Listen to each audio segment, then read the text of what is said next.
So as promised, section 0, factoring. A couple of pages, so hopefully it's like 20, 30 minutes. We'll find out. But factoring is not required. It is a prerequisite section, but a lot of students struggle with it. It's just one of those things. So no shame in the game. Learning objectives. Factor out greatest common factors. That is greatest common factors. Greatest common factors.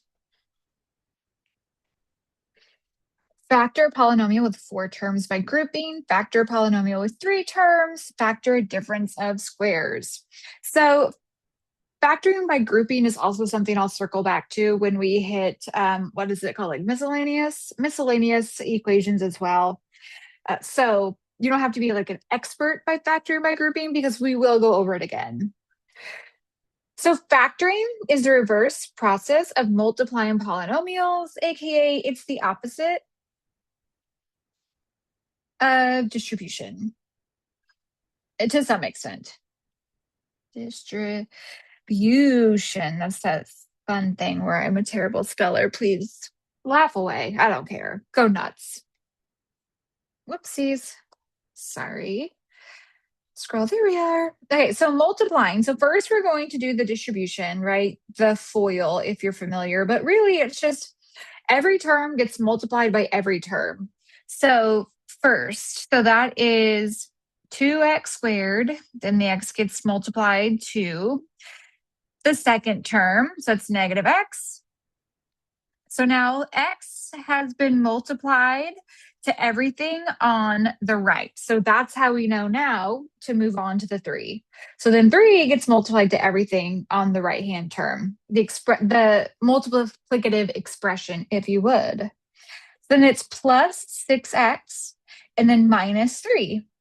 And now we just combine the like terms. There's only 2 like terms, the x terms.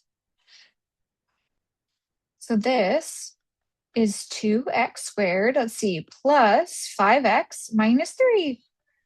Ta-da, that's forward. That is the distribution. Distribution. Okay, I just think of it as distribution, but it is aka FOIL. First, outside, inside, last. Because FOIL doesn't work, right? FOIL doesn't really work if it's like anything extra, right? Let's say it's 2x squared minus 1x plus, I don't know, 9.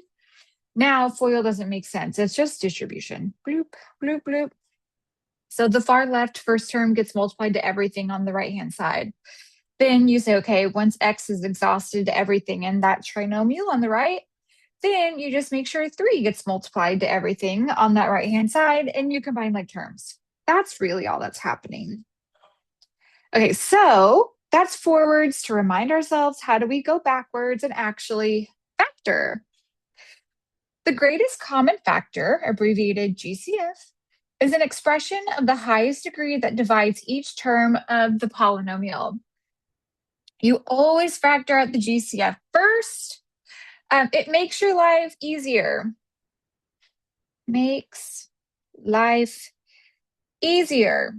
And I like to do that for you when I can, because trust me, I can't always do that. And you're like, yeah, we know, lady. Anyways, so factor out the GCF. That is just saying, okay, of 18x cubed plus 27x squared, what do they have in common? So keeping in mind, 18 is, let's see. Oh, I don't know. Let's see, 18 and 27. Yeah. What? 9 and that's 9 times 2 times 3 x's plus what? 9 times 3 to get 27 times 2 x's because we have the x squared, right? X cubed, 3x's, x squared, 2. You don't necessarily have to do this line that I have in blue. It's just kind of for you so that we see like the terms that are common. So I see the 18 and 27 both have a common number or a common factor of 9. And then they both have two x's. So we are going to take out a 9 and x squared. So essentially that's saying, okay, we pulled out that 9, we pulled out that 9, we pulled out these two x's. So now let's see what we have, quote unquote, left over. And that is what gets written down next to it. So 18x cubed plus 27x squared becomes 9x squared times 2x plus 3. We might say quantity 2x plus 3 to really emphasize like this is in a parenthesis.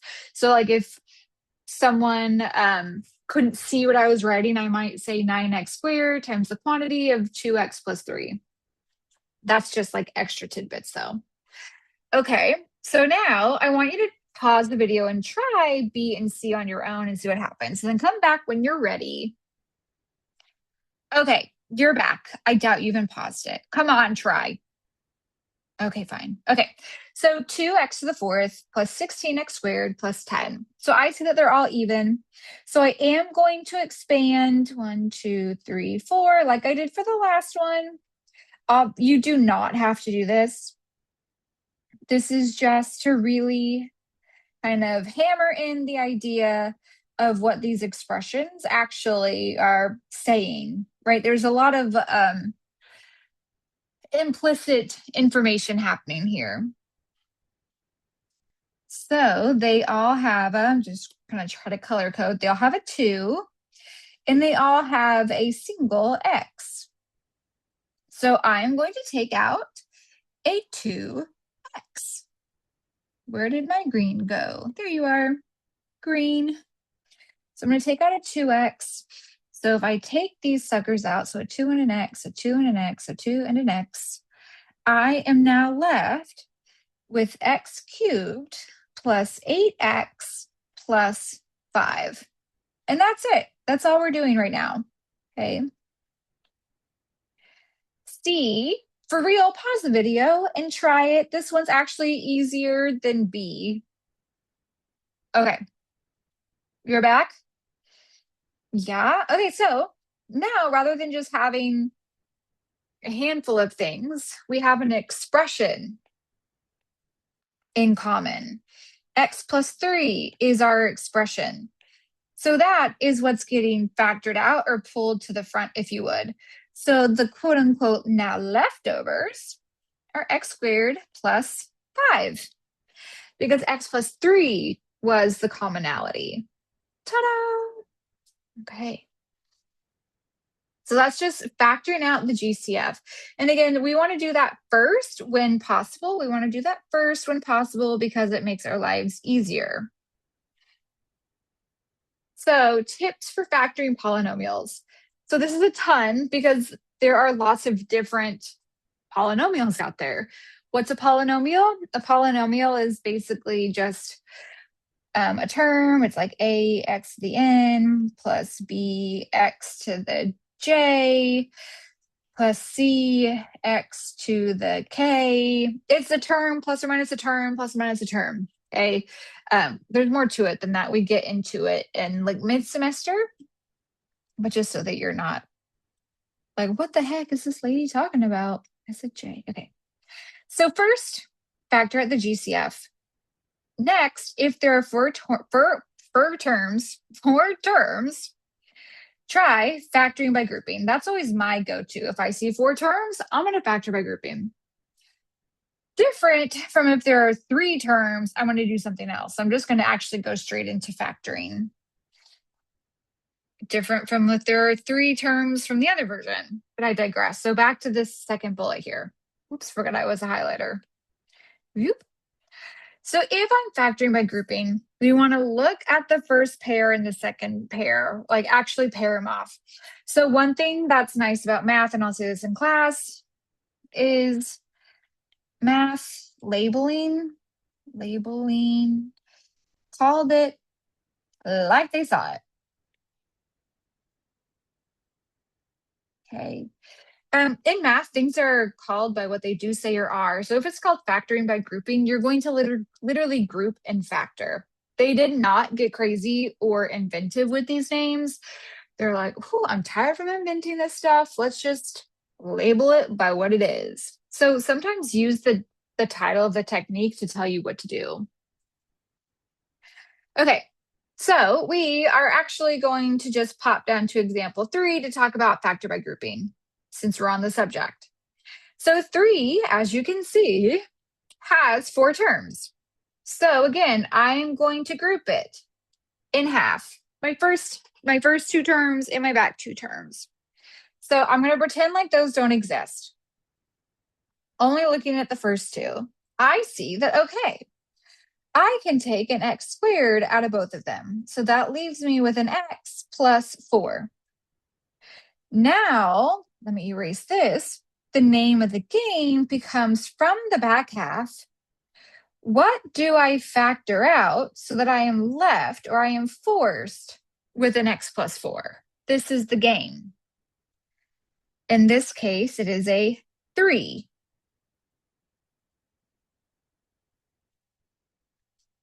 So now this is now like example C. Notice our now like terms. Oopsies, sorry. I know that's annoying. Our like terms is an expression. Okay, our like term is an expression. So that's actually now what we're factoring out. An x plus 4. And our new quote leftover terms is x squared plus 3. And you're done. Sometimes you can go further, sometimes not. It just depends. But that's mainly how you factor by grouping. Okay, so second bullet. Or I guess third, sorry. When there are 3 terms and the leading coefficient is 1, look for 2 numbers that multiply to the last number and add up to the middle number. Okay, so if I have like ax squared plus bx plus c, this says 2 numbers, number 1 and number 2, that add to c and multiply. Oh, excuse me, I lied to you. Add to b and multiply to c. Okay, that's what is said when we're talking about that. So example 4. So I'm looking for 2 numbers that multiply to 6. Oh, excuse me, I keep changing that. So sorry. Add to 6, multiply to 8. So sometimes what I do just straight out of the gate is I just start listing 8's factors. And that's really it, right? 8 and 1 and 4 and 2. And then you have the sum and difference. That is either 7 or 9. Actually, let me flippy floppy it. 9 or 7. If I add or subtract.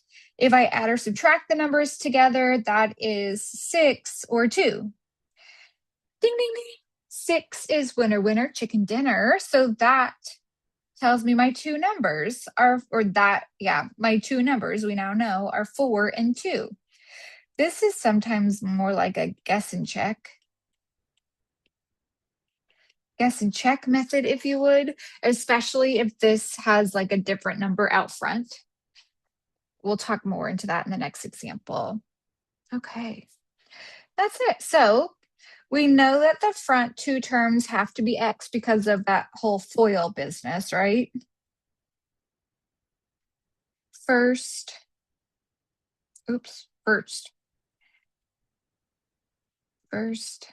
outside, inside, last. First, the first 2 numbers have to be just plain x and plain x because it needs to multiply to x squared. And then this is the 4 and 2 so that we get 6 and 8 respectively. And that's it. Ta-da! Okay, so now the next one. My eye was already drawn to, this is called the AC method. A lot of times it's called the AC method. You could Google, go to YouTube, whatever, AC method comes up. Very popular title. But when there are three terms, the leading coefficient is not one, which inevitably makes it more complicated. Turn it into a factoring by grouping problem. So it's like a twofer. It's not exactly guess and check, but you're introducing another term and then you're adding in the factor by grouping technique. So the first thing is you're going to multiply the A and the C. And that is in reference to if it's a quadratic such as this, okay, ax squared plus bx plus c. This is the A and C getting referenced, and also why it's called the AC method. Find two numbers that multiply to AC and add to the middle number. Sorry, needed a sip of water. Which it just goes back to what we're doing right here. Then you split the middle term using those two numbers. Finish by factoring by grouping. So let's see it in action. Whoops. Oh, 5. Sorry, forgot there was another one. I should keep scrolling, huh? 5 is just like example 4. You pause the video and try 5.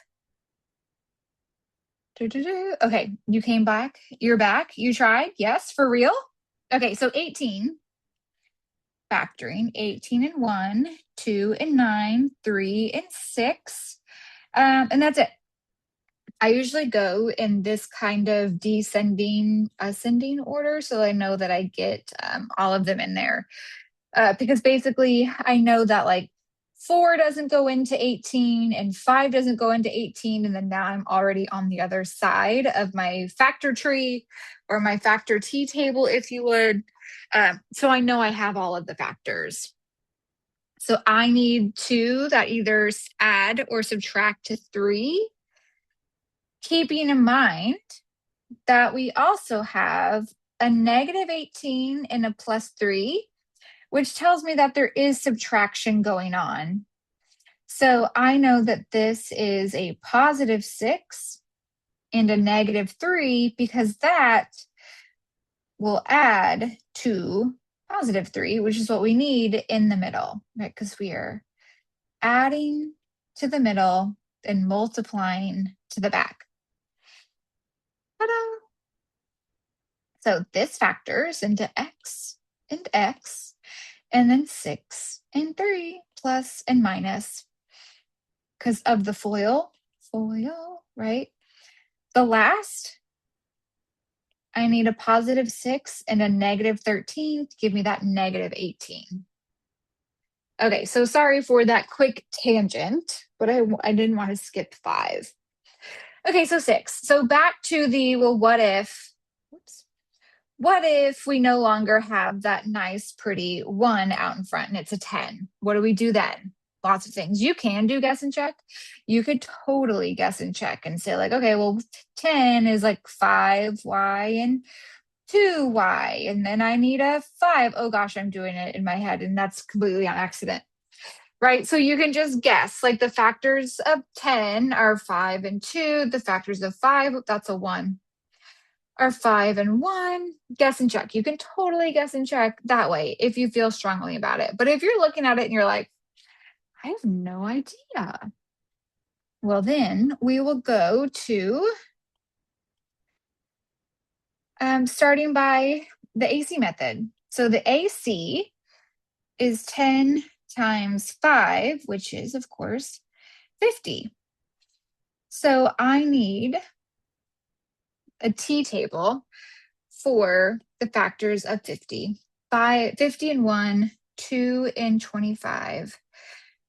3 doesn't go into it. 4 and why is my brain not working? 4, does 4 not go into 50? No. 50 does not. Yeah, 12 and a half. Doy. Okay, and then 5 and 10. 6 doesn't go into it. 7 doesn't go into it. No 8, no 9. Right? So again, if I do it this way, so I can kind of see like, okay, 6, 7, 8, 9. Those don't work. And then I'm back over here on my factor tree. Does that make sense? So I know I didn't miss anything. So it's 25 and 2 because they will add to 27, which is what we need. We need them to add to the middle number. So the second, like sub bullet, right? This is what we're doing. Now, step 3, split the middle term using those two numbers. So 27 is getting split into 25 and 2. So I have 10y squared plus 25y plus 2y plus 5. And no, it doesn't matter if you have 10y squared plus 2y plus 25y plus 5. It all comes out in the wash, okay? Same thing, same diff. I'm going to just keep moving on with the left. Pick a color, green. Okay, so remember, we're going to now factor by grouping. I'm going to look at the first half and the second half. So 10y squared plus 25y. Okay, so they both have 5 and y in common. So we're going to factor out a 5y. Now the leftovers are a 2y plus 5. And then, remember the name of the game is to get a 2y plus 5 left over in the back? It is 2y plus 5. So that means you're quote unquote factoring out a 1 or a nothing, because 1 times itself is the same thing. So you're factoring out a 1 to keep things as is. So now 2y plus 5 is what's getting factored out. Oh, all of these are equal signs, pardon me. So I have my factors of 2y plus 5 times 5y plus 1. Isn't that so fun? Okay. So I want you, just for like a fun little game, try it with this one. You try. Okay, it'll come out the same. Like the same, not maybe necessarily like this, well, not, you might get like 5y plus 1 times 2y plus 5. But it does, so I'm just, the point is these two internal inside numbers, they don't have to be written like largest and smallest, whatever. It just, it all comes out in the wash. Okay, so now 7. You've seen me do it once, right? So now it's not your first rodeo. Pause, and I want you to try 7 on your own, and then play when you are ready. Okay, so hopefully you actually tried. It's okay if you didn't, but I want you to try. You're watching the video for a reason, remember? Okay, so the AC is equal to 8 times 3. Don't worry about the negative so much right now, okay? That's 24. So I need a factor table for 24, since it that is going to subtract to 10. I know it's going to be subtract because if I'm multiplying, the only way to get a negative is to have a positive times a negative, right? That switch, right? That spits out a negative, because obviously 2 positives spit out positive and 2 negatives multiplied by each other also split out a positive. So I know it has to be a different signage situation. So the two numbers have to subtract to 10. So I guess if you want to think of it as negative 27, fine, whatever. We'll get there. Okay, 24. 24 and 1. 2 and 12. 3 and 8. 4 and 6. And then again, I know 5 doesn't go in, and then I'm back on the other side at 6. So I got all my factors. The only combination that subtracts to 10 is 12. I need 10 to be the negative, so 12 is going to be the negative. Now we go back over here and we split. So 8x squared minus 12x plus 2x minus 3. Remember, we're going to look at the first half and the back half. So 8x squared negative 12x. They both have a 4 in common, so we're going to factor out a 4. And they both have an x in common, so we're going to factor out the x, and we have quote unquote left over 2x minus 3. And then look, oh, that's the same thing back there. So we're factoring out that 1 again. I promise. Factoring out a 1 is not as prevalent as this example is making it seem. Pretty promise. Right. So, again, now the reason why we did this, we played this little fun game, is so that we are forced for the common factors, 2x minus 3, and then our leftovers. They just get like handcuffed together, times 4x plus 1. Yay! And we're done with example 7. Okay, so back up to the last bullet. So the difference quotient. When there are two terms, check if it is a difference of squares and use the formula, which says a squared minus b squared equals a plus b times a minus b. Note these are called conjugates. Okay, conjugates, basically copy paste of each other, except you just have opposite addition subtraction signs. Fun fact for the day, those are called conjugates. We'll talk about them again when we talk about complex numbers. So only the difference of squares factor. The sum of squares do not factor. Well, I'm going to say as real numbers. We will talk about the sum of squares as complex numbers. Leave that little breadcrumb for you. Okay, we'll talk about the sum of squares when we talk about complex numbers, aka involving imaginary numbers. Okay, so keep this little formula in mind. Let me scroll. Okay, so example 8 and 9. So x squared minus 4. First, the assumption is that we have 1x squared. This is a difference of squares because 1 times 1 is 1. And then 4, right, the square root of 4 is 2. So we get here, remember, if it's a squared minus b squared equaling a plus b times a minus b, that's all you do. So mentally square root. So you're just going to mentally square root your a, square root your b, and then just make sure that you have different signs. So we end up with, x, and 2, plus minus. Huzzah! Or ta-da, you're done. So try 9. Oh, sorry, pause the video, try 9. Press play when you're ready. Mentally square root. So this is 9x minus 7 plus 7. That's it, bingo bango, you're done.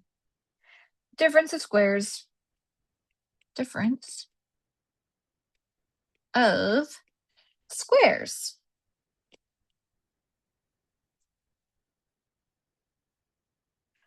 Okay, 10. Pause the video and do 10. Okay, are you back? Note, let's see. This is the sum. Does not factor. Right, does not factor. Womp womp. Does not factor. So it's just done. Factor. Just as is. Okay, D and E. D and E does not exist. No solution. Lots of different ways. No solution, not solutions. Solution. There we go. Okay, so 11. Last one. So what I look at when I see 11 is, okay, I have 4 terms, 1, 2, 3, 4. So I'm going to factor by grouping. I'm going to have my front group and my back group. So from the front, I remember now at this point, I'm completely ignoring the back group. I don't care. I see 2x cubed plus 3x squared. 2 and 3 are both prime. They don't have anything in common. So the only thing I can take out is the x squared. So then I have 2x plus 3. Now remember, the game is to get 2x plus 3 left over so that these two terms equal, and then they are the things you factor out, right? And then times what? Plus or minus what, right? That's the game.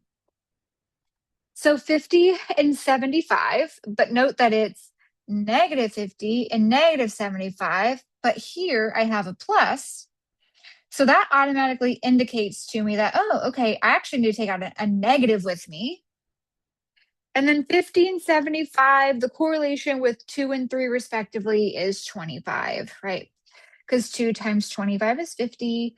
3 times 7, so 3 times 25 is 75. If I take the negative, it, flips the signs. So that then tells me if the 2x cubed, or 2x squared, excuse me, I can't know, 2x plus 3, there we go. Those are the common term. So my leftovers is now, let's get a new color, let's go a yellow. My leftover is now the x squared minus 25. So that goes here. But oh, ding, ding, ding. This is a difference of squares. So that has to get factored. So it's 2x plus 3. And remember, mentally, just square root. So x, 25. Oops, not 25. Hello. Square root each number. And then make sure that you flippy floppy that sign, plus, minus. And there you have it. Yay! All done. So let me stop the recording. And yeah, literally all done.